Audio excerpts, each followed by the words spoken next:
Welcome to the Peering Podcast, where the best way to see the future is to peer into it together. It's smart talk with a twinkle in its eye, about peer power, leadership agility, and collective intelligence in a world spinning faster every day. Hosted by Mike Richardson and friends, we peer into what it really takes to stay human, stay curious, and stay future ready. Real conversation, where peers get curious, curiosity gets peery, and leadership gets real. So pull up a chair and let's peer into it together.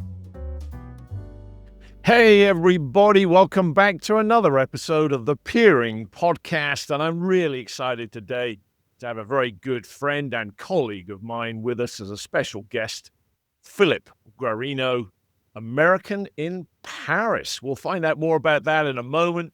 He's been all over the world.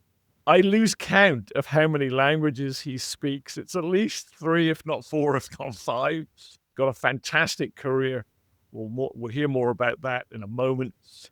We're here today to peer into the challenges of global executives and why, therefore, they might be really interested to participate in a global executive forum that we're launching inside of REF, a peer forum specifically for global executives, mastering the challenge of all that entails. And they may be, in far-flung places, traveling so much with a crazy schedule that they just can't participate in a local in-person peer forum. And so Philip here is our forum leader for the Global Executive Forum, which I'm really excited about. Welcome, Philip. Thanks so much, Mike, for the really kind intro, and really a pleasure to be here on the podcast. Yeah, everybody, in a post-COVID world, Philip is one of those people that I feel I know incredibly well. We've been working together for probably 2 or 3 years. We'll talk about how we met in a moment. Yeah. And we've never actually met in person. Well, we'll change that. We'll change that. So I have no idea how tall he really is, and he no idea how tall or short I really am. But we get on like a house on fire. So perhaps, Philip, let's talk about, can you share with everybody, how did you and I first meet? Oh, it's funny. So I've been a member of an organization called Virtual Advisory Board, which is a fantastic organization, which essentially is for folks who want to improve their board governance skills and network with other folks that are looking for board roles. And the founder, Mark Hamill, was the connection point. He's quite a character. We love Mark. He is definitely a character. I'm sure but he's a fantastic character. And so he has, he introduced me to REF, and I think we had the first conversation was with you and the CEO of REF. And Mark, he has this really uncanny ability to connect people who should know each other. Yeah. And I really admire that. So, for me, shout out to Mark Hamill already. I hope you're. Oh, I know. It's VAB, everybody, Virtual Advisory Board. Mark is one of those people that just has irons in all kinds of different fires. And everybody, when REF Global wanted to expand into the UK, they sort of tapped me on the shoulder to help lead that charge. They found Mark Hamill as a local headhunter, and we worked with Mark to find potential forum leaders. He introduced us. In addition to that, he introduced us to Philip, who's based in Paris, and said, "Hey, here's someone else you ought to talk to because he could be, a very, very great member of the team." And so Mark introduced us to all these potential partners and forum leaders, and we had all these introductory calls and things. And then I think the light bulb gradually came on with Mark. Yeah. Like, hold on a minute. Why don't I become the UK partner? That's right. Because this is such a great business. And anyway, as a byproduct of all of that, he introduced us to you, Philip. And how long have you been based in Paris, Philip? 12 years now. And what took you there? What took me here? It was interesting. At the time, I was doing consulting work with a lot of firms in the luxury sector, and that was not just fashion, but cars and hotels, etc. And it was a time when there was some consolidation in the market. And a lot of the French companies were actually buying clients. So I was renting an apartment in Milan and, Ah. and then traveling a week a month to Paris in a hotel, then 2, then 3. And then the question became, why am I paying for a place there when I could just basically, and most of my time is being spent in Paris, and as life is, as Yeah. like one thing leads to another, and then the years go and go Yeah. by. And where are you I'm from still here. originally? Where are you What's from that? originally? What? I'm originally from Boston. Yeah. So, Okay. And but when I've did been, you first leave the USA? when I was young, lived in Argentina for Hmm. several years, and then did my education in the States, went back to Argentina for work. I'll tell you about that afterward, but Yep.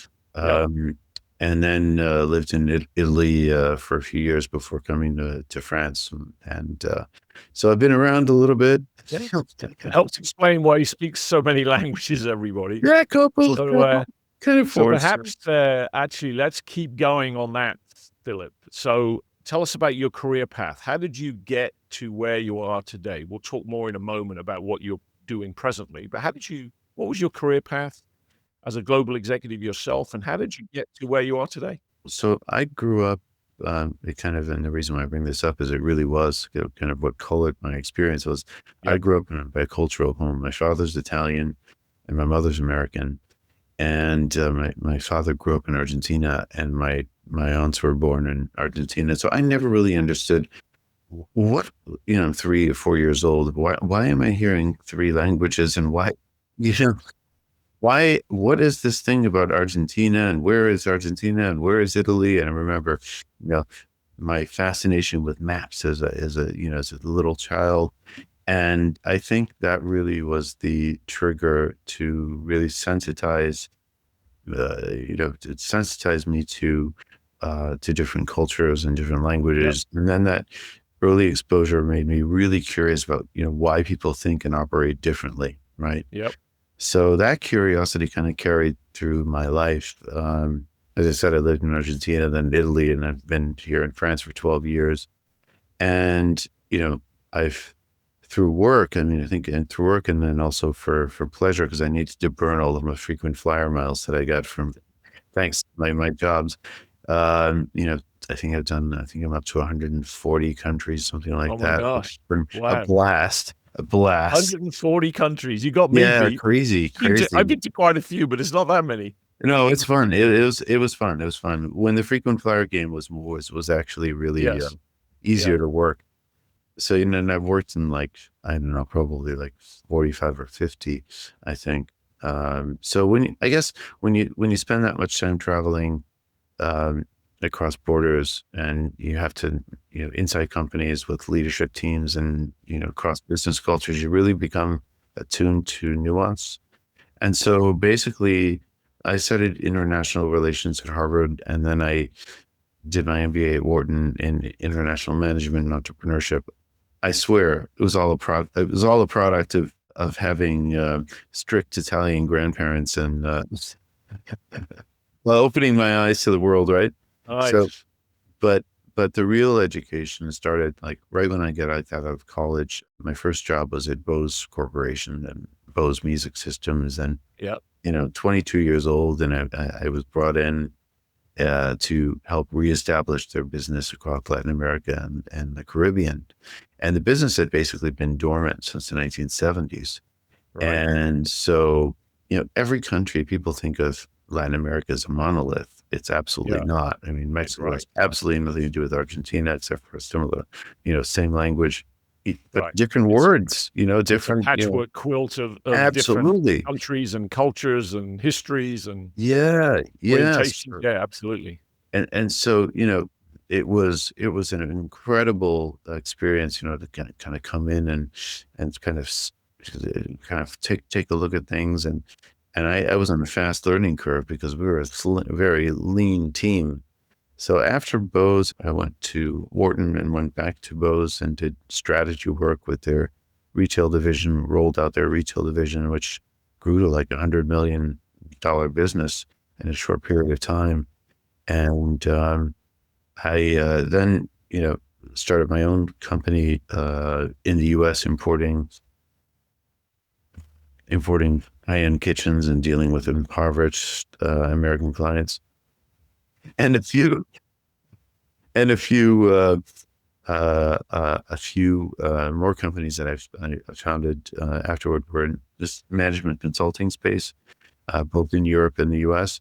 And then most recently launched an AI firm, basically working. We were predicting consumer trends and consumer tastes for the broad, major global brands. So we work with companies like Ferrari and Burberry and some others to a lot of fun. So these days, I'm basically working, advising founders, supporting executives and helping organizations navigate international growth. And it's a lot of fun. Primarily the clients are in the tech space, but also in some other more traditional sectors. Yeah, brilliant. And you've launched this business called Catalista. Exactly. Which is what that does. Is that correct? Yeah. Well, I've been working with my business partner, Renee Hartman. She and I have worked together for the past maybe 15 years on two different companies, and we launched this business. Catalista primarily focuses on helping European companies enter the U.S. market. Right. A lot of them want to go, and they don't know where to start, or they want to avoid missteps. And so that's been it's a lot of fun. And then we also do a lot of work with governance issues. Basically how to use advisory boards to make inroads into a new market. So another shout out to Renee Hartman. Renee and I serve on an advisory board together. We have for I think probably a year or two already, and that's always a lot of fun to be together. It's of all things, it's a women's fashion retail startup from South America that is now gaining a foothold here in the USA. And of course, Renee is based in Europe, but has a retail fashion background, so brings an awful lot of insight to that. So it's great working with her. Well, congratulations on your new business, Catalista. I'm sure it's going to be a phenomenal success. And let's join up some more dots here, Philip. Sure. You're very much on the leading edge of AI thinking, right? You're also part of, what's it called? The Data Sciences Harvard, what's that called again? Right, the Harvard Data Science Review. So it's a fantastic publication. It was founded by Xiaoli Meng, who was the former Dean of Faculty of Arts and Sciences at Harvard. And he is the most hilarious guy. When you think of a statistician, you don't think funny someone that you're going to laugh with for an hour on end at a time. But the publication is really interdisciplinary, and it really kind of seeks to democratize AI. So it's not the data science per se; it's more of social impact. What are some of the things we need to think about? He even writes some hilarious articles on how to make your okra crunchy using AI. So, I mean, it's very quirky and very funny, right? So I highly suggest, recommend people to check it out. The Harvard Data Science Review. And what's your role with that, Philip? Yeah. So I'm on the advisory board. Yeah. And, most of the work that I've done is really kind of connecting folks with HDSR. And that's resulted in a number of some superb people publishing some articles. Really been a lot of fun. Yeah. So HDSR, everybody, Harvard Data Science Review. And then also, Philip, for many years, not least of all because you're an alumni yourself of Harvard, you've been very much involved with Harvard alumni entrepreneurs. Tell us about that. Exactly. Yeah. So I've been a member of the organization for a long time. the Harvard Alumni Entrepreneurs is the university's largest alumni association, and has Yep. about 22,000 members in I think we're up to like 115 countries. Right. And it's really focused on accompanying entrepreneurs along every step of their journey. I mean, a lot Yep. of them are early stage, but a lot are very well developed. And so Yep. there's programming that we do. There is all kinds of programming on how to raise Yes. funding, et cetera, et cetera. And I lead their podcast. I was lured into that by the president, Regina Ryan. Yep. Um, Shout uh, out to Regina. Yeah. yeah, Excellent. Regina, right? Yep. And absolutely. And I had come up with an idea, and I said, "Hey, what about if we do a podcast?" And she said, "Yeah, when do you want to start?" I said, "No, wait a second here." Awesome. She said, "No, that's not how the way that works. You suggested it. You got to go with it." So here we are, And you're 5 years later. you're on the board of Harvard Alumni Entrepreneurs I am, globally, yes, globally, and yes. you also lead the chapter kind of in Europe, correct? Yeah, we have a European. We folded all of I was in charge of the French chapter, but we've kind of folded all of that into Pan Europe, since our Yeah. programming these days is really everything has gone virtual since the pandemic. Yeah. Oh, brilliant. So that's why everybody was so excited that Philip raised his hand actually a few years ago now, and now we're really getting into gear with this. Raised his hand, expressing interest in, hey, how about if we were to do a virtual peer forum specifically for global executive leaders who would really struggle to commit to the more normal engagement in a peer forum, which tends to be, localized, face to face, get together in person, once a month for half a day. How about if we were to make sure that we had a virtual option for those kinds of global executives that couldn't commit to that, so that they don't have to miss out on the experience? Tell us a little bit more, Philip, about the sort of germination of this idea in your mind and drawing from your own experience. Yeah, I mean, I think, I mean, I guess when I look at folks that are working internationally, I mean, there are some constants, and then there are some new things, right? Yep. The constant is that, and there are challenges that have always existed, right? So the timeless challenge is that, when you're operating internationally, you're not just dealing with different markets, you're dealing with different contexts all the time. So you have cultural expectations, you have decision-making styles, you have even the definition of urgency. It's like, Yep. I mean, that It varies substantially from country to country. absolutely. That's right. So you have to be really intellectually and culturally nimble to navigate all of these. I think what's different about working internationally these days is the velocity of change. Technology, especially like AI, is really accelerating everything. The cycles are faster, the disruptions are bigger, and leaders just really constantly have to adapt all the time. So, add to that the geopolitical and the economic uncertainty. And so it's higher risk, more volatility, more demands.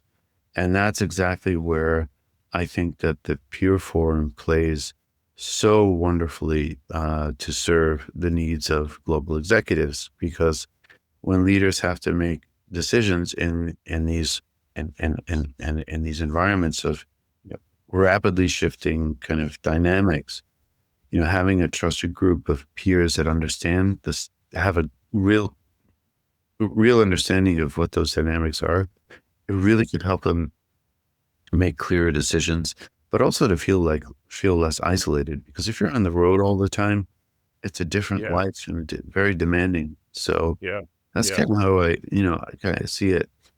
Yeah, I'll pick up on that word isolation that you just used there. Yes. I did a big event locally here, Philip, yesterday. I think you were aware of it. I did a big Yes. CEO C-suite summit just a few miles away in my local area. I live in a wine district, everybody, called Temecula Valley, and there isn't this fantastic base of business here above wineries manufacturing and software and services, you name it, we've got it. But because we're a smaller market, a little bit off the beaten track, in the sort of triangulation between Los Angeles, San Diego, and Palm Springs, there isn't much of an ecosystem here in support of sort of mid-market, CEOs and C-suite executives. So we had more than 100 people in the room yesterday. And obviously Wow. I sort of, opened up and set the context. And I got to the same question of why. Why is it that peer forums, peer groups, peer advisory boards have risen up as a new category of leadership development, everybody? And I went to a survey last year by Korn Ferry, I think of 10,000 global CEOs and executives. And they wrote a blog focused on the USA element of that. And they said the blog was entitled, "It's Lonely at the Top." And the nugget from the research that they focused on was that 71% of the American CEOs, and by the way, 65% of American senior executives, self-report that they experience imposter syndrome. In other words, they're kind of faking it till they make it. And when they got into the blog entitled "It's Lonely at the Top," it was really all about that. And so by a show of hands in the room yesterday, I asked everybody, who can identify with that? At least 80% of the hands went up. Wow.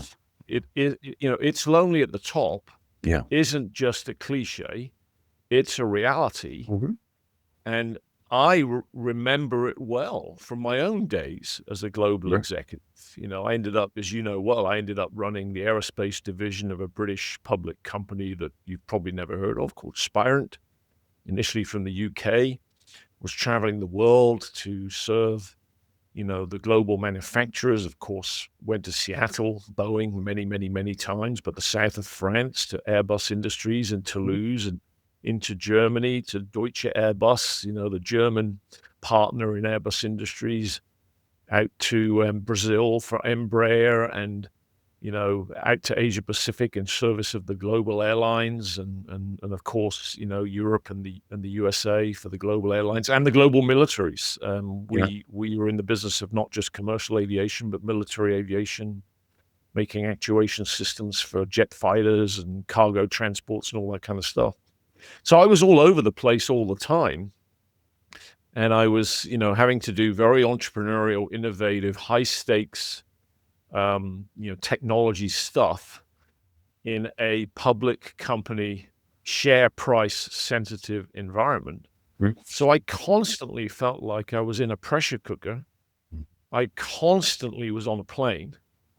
And I really didn't feel like I had any peers at all that I could really turn to and have a sort of whites of the eyes conversation with some degree of, confidentiality and safety and transparency. I really didn't. I felt incredibly lonely on this crazy journey that I was on. And I'm guessing you recognize that in your background too. Yeah, it's interesting because going back to our initial conversation, when Mark Hamill made the introduction, Yeah. I immediately understood the value of a peer forum. I had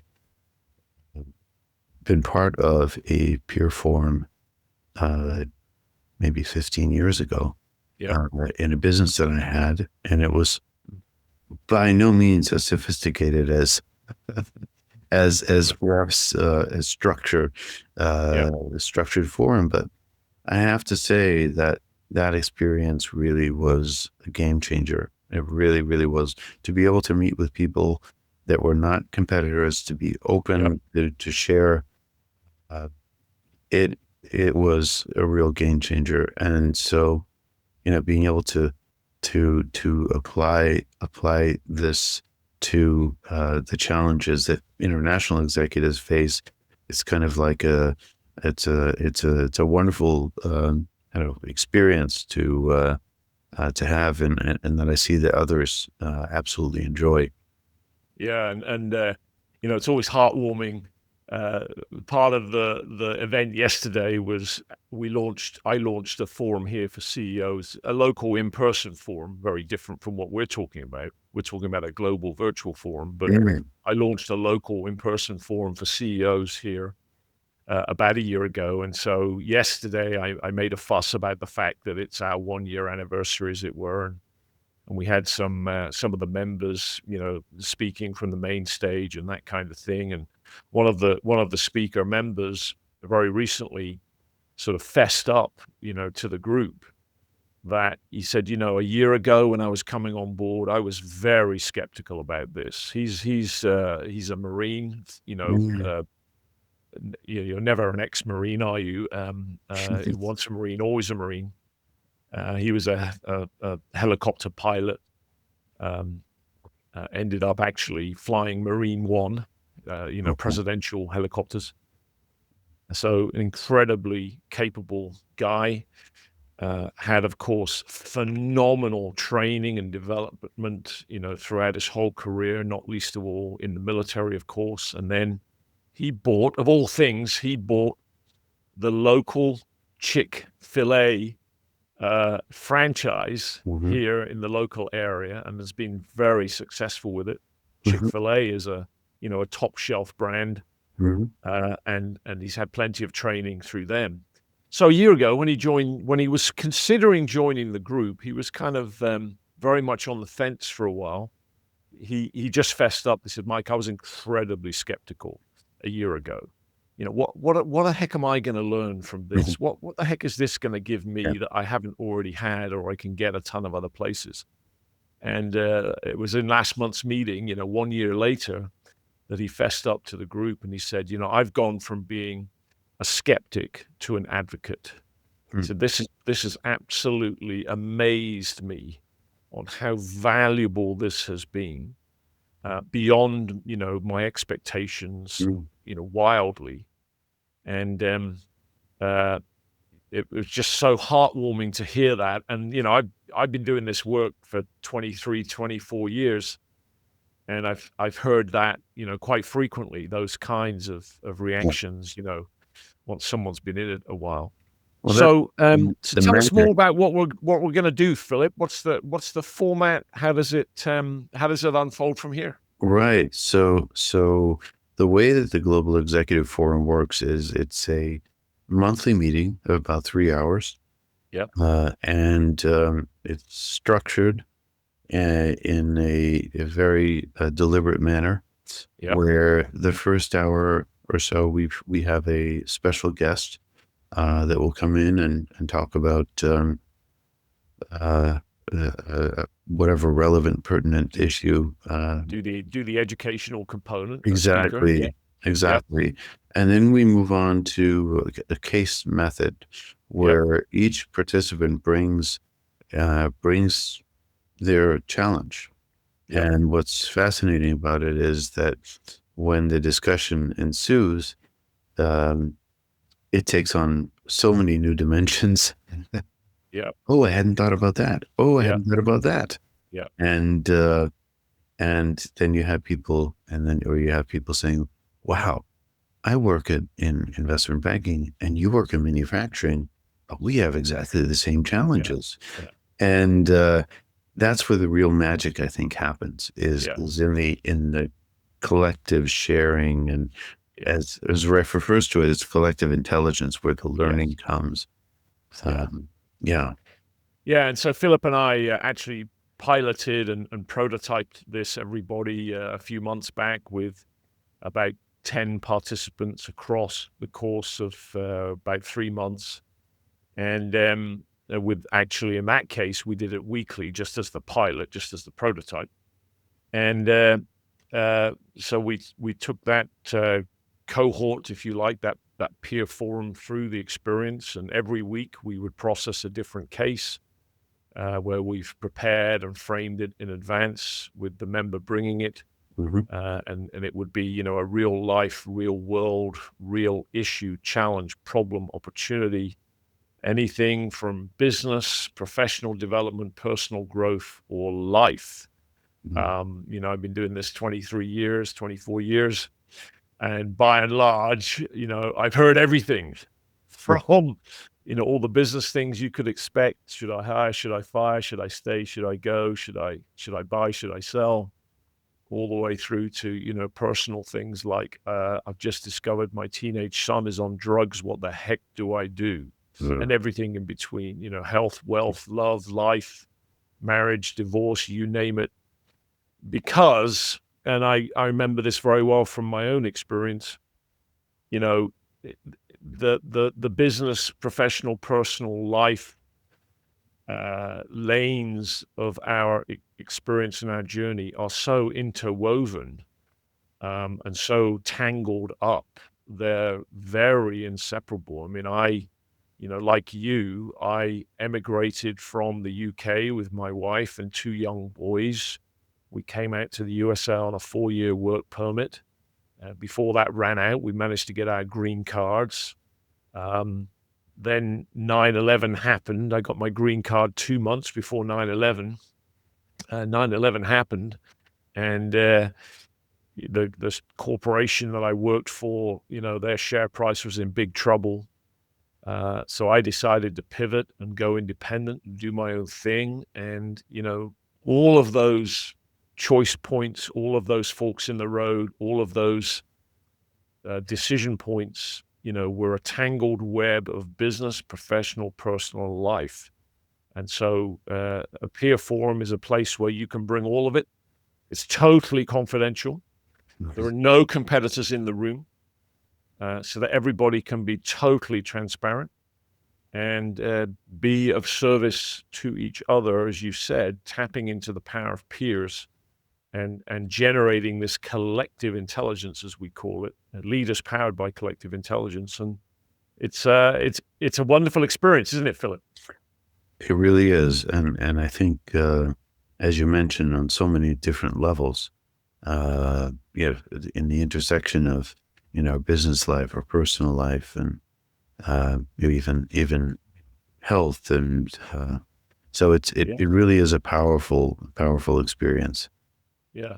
And the power of it, everybody, comes from the diversity of the members. And so Very true. we'll be putting together here a group of, plus or minus 15 very diverse members from diverse industries, diverse kinds of businesses, diverse places, around the world.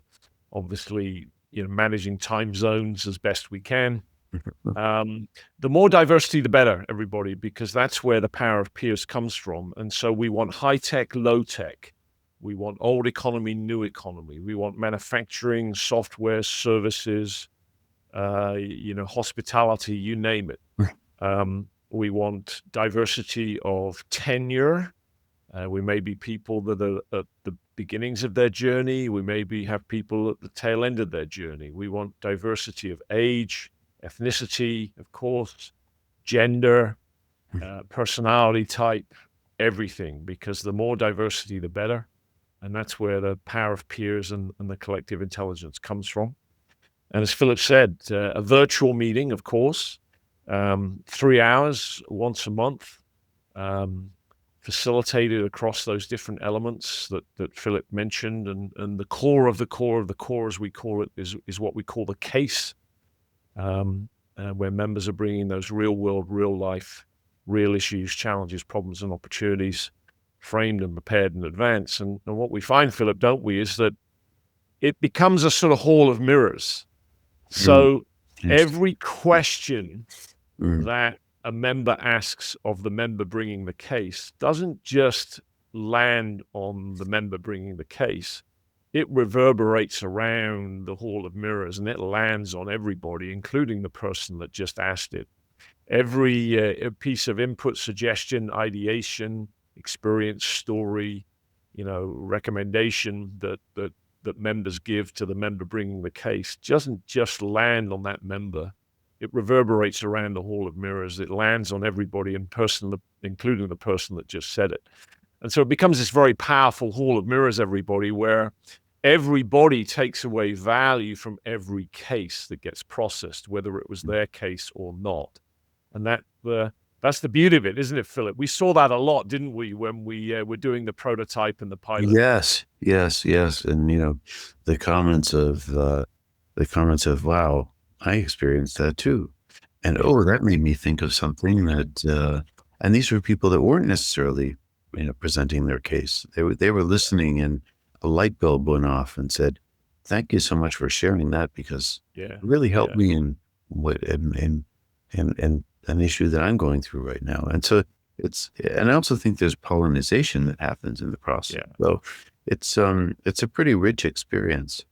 Yeah, and that richness comes from two things, everybody. Number one, it does come first and foremost from the diversity of the members. And secondarily, number two, it comes from the forum leader, who is a catalyst for that, in particular when they have been on a journey like Philip has been on. You've heard how many countries he's visited, in business and in life, how many languages he speaks, how many places he lived as a child and as an adult, and the different angles of things that he's involved with. Global communities like Harvard alumni entrepreneurs, leading edge thought leadership around AI with the Harvard Data Science Review, and some of the businesses that he's been involved with that are really pushing the envelope on AI, and now with Catalysta Partners, just helping businesses go global and leverage advisory boards and all the sort of conversations that can flow from that. And we've got a nice group of support cast. We call them ambassadors, Yes. Philip, Mhm. who are part of the extended network here. Just tell us a little bit more about that. Right. So we have highly international, highly accomplished group of professionals that have that really represent, they live and breathe, if you will, the spirit of the Global Executive Forum. And they've become also involved in the ref community as well. It's really been an honor and a pleasure to work with them. Yeah, yeah, and so they help extend the network, everybody. They've got a whole bunch of contacts and connections. They become sort of an extension of the forum of members. We call them ambassadors.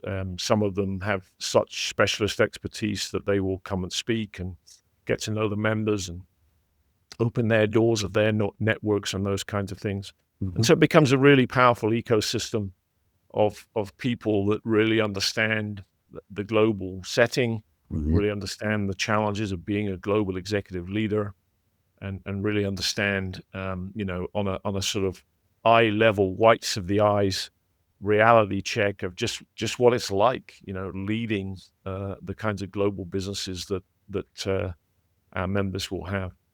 So we're getting launched in Q1, everybody. We're in process right now of having conversations with prospective members. That's a very relaxed, exploratory kind of conversation, just a brief Zoom call with Philip and/or I. I'm obviously supporting Philip in this endeavor. Mhm. And we'll be forming the group in Q1 and having the inaugural meeting, and then rolling forwards from there on a monthly basis. And we're really excited about it. If it's anything like all the other forums that I've been involved with or launched over the years, or Philip's been involved with, it'll be a very rich experience, everybody, incredibly valuable. And even if you're a little bit skeptical on the way in, a few months later, trust me, you won't be, just like that member that I mentioned yesterday. Philip, what else? What else should we mention to everybody here? Anything else that we're missing, or anything else that you wanted to share before we begin to No, wrap I, up?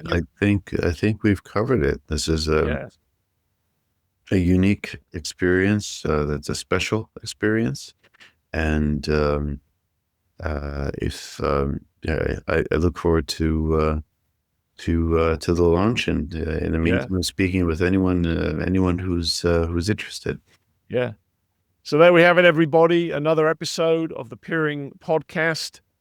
We've been peering into the complexities of being a global executive leader, We've been peering into Philip's story and his journey as a global executive leader himself, and also peering into the fantastic sort of triangulation of things that he's involved with now.